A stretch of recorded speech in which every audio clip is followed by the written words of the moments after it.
Hey, friends out there, Cody Cox here with Bridge City Factor. And I was thinking, I read an article a couple days ago that said they had come up with this new magic number.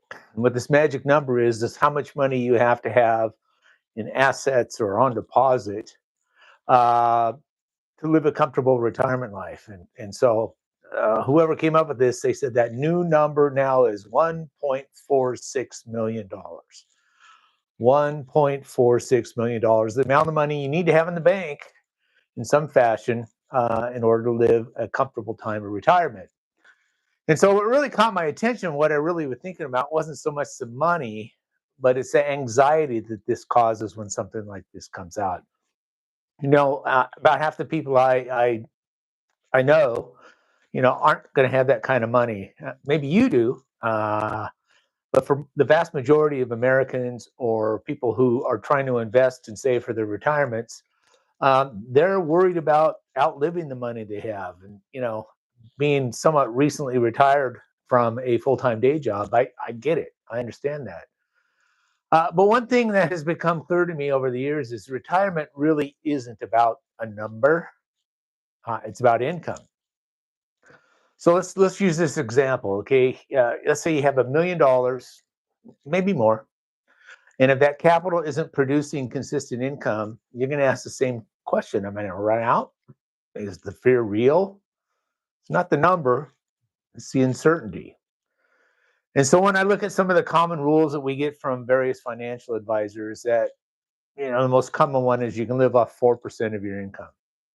So we have $1 million that's producing income and you get to use 4% of that. That's a $40,000 a year income before taxes. And that may or may not support your lifestyle as you want it when you finally retire. So maybe the conversation really isn't about, what's my number?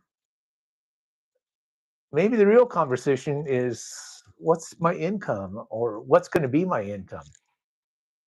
And that's kind of where I see a shift happening as I talk to people about this. They're focusing less on hitting this big number. Oftentimes it seems so far out of reach, but they're more focused on building reliable cash flow over time. That's kind of where we come in. Our role isn't to help you chase a number or even to chase a number. Our role is to help you put capital to work that produces income while keeping the investment passive. Again, passive income, making your money work for you rather than you work for money. So in our fund, we invest in mortgage notes secured by residential real estate. That means we're positioned as the lender, not the owner. Borrowers make their monthly payment.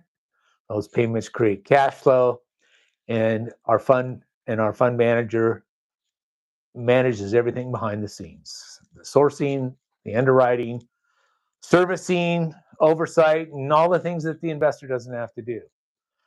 So when you look at it that way, the goal starts to shift. It's no longer do I have enough? It becomes, is my capital producing enough income to support my lifestyle? And for many investors, that shift changes everything. Less focused on a moving target, less anxiety about hitting certain numbers, future numbers, timeframes, things like that.